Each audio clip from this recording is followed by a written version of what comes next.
ఈ వీడియోలో మనుషుల్ని, పక్షుల్ని, జంతువుల్ని చంపి రాళ్ళలాగా మార్చేసే నది గురించి తెలుసుకుందాం. ఈ ఛానల్ని ఇప్పుడే సబ్స్క్రైబ్ చేసుకోమని నేను అడగను. ఈ వీడియోని ఇప్పుడే లైక్ చేయమని నేను అడగను. ఈ వీడియో చూసిన తర్వాత ఇంట్రెస్టింగ్గా అనిపిస్తే అప్పుడే సబ్స్క్రైబ్ చేసుకోండి. ఈ వీడియో చూసేటప్పుడు ఏదైనా ఒక విషయం నచ్చితే అప్పుడే లైక్ చేయండి. జంతువుల్ని, పక్షుల్ని చంపే లేక్ నెట్రాన్ టాంజానియా అనే దేశంలో ఉంది. ఈ నది యొక్క స్పెషాలిటీ ఏంటంటే ఈ నదిలో ఉండే నీళ్లు ఎప్పుడూ 60 డిగ్రీల సెల్సియస్తో మరుగుతూ ఉంటాయి. అందుకే దీన్ని deadliest lake on the earth అని కూడా అంటారు.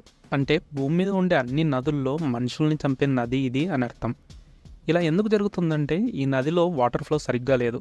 అంటే ఈ నదిలో ఉన్న నీళ్లు బయటికి పోవు, కొత్త నీళ్లు లోపలికి రావు. పైగా ఈ నది ఉండే ఏరియాలో ఎవాపరేషన్ చాలా ఎక్కువగా ఉంటుంది. దానివల్ల ఈ నది నిండా sodium carbonate and sodium sesquicarbonate ఉంది. ఈ కెమికల్స్ వల్ల ఈ నదిలో ఉండే వాటర్ యొక్క ఆల్కలైన్ లెవెల్స్ చాలా ఎక్కువగా ఉంటాయి.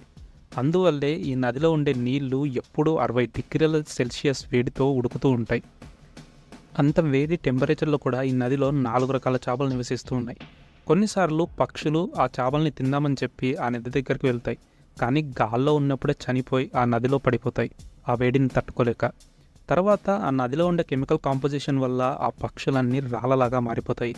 అంతేకాదు, కొన్నిసార్లు ఏదైనా ఒక జంతువు ఈ నది పరిసరాల్లో ఎక్కువసేపు ఉంటే దాన్ని కూడా ఆ వేడితో చంపేసి రాళ్ళలాగా మార్చేస్తుంది. ఈ నదిలో 4 రకాల చేపలతో పాటు ఆల్గే అనే మైక్రో ఆర్గానిజం కూడా జీవిస్తుంది. దానివల్ల కొన్నిసార్లు ఈ నది ఎరుపు రంగులోకి మారుతుంది. అలా మారినప్పుడు ఈ నదిని మనం అంతరిక్షం నుండి కూడా క్లియర్గా చూడొచ్చు. ఈ వీడియో మీకు ఇంట్రెస్టింగ్గా అనిపిస్తే అప్పుడే ఈ ఛానల్ని సబ్స్క్రైబ్ చేసుకోండి. ఈ వీడియోలో మీకు ఏదైనా ఒక విషయం నచ్చితే అప్పుడే లైక్ చేయండి. అలాగే ఈ వీడియో గురించి మీ అభిప్రాయాన్ని కామెంట్ చేయండి.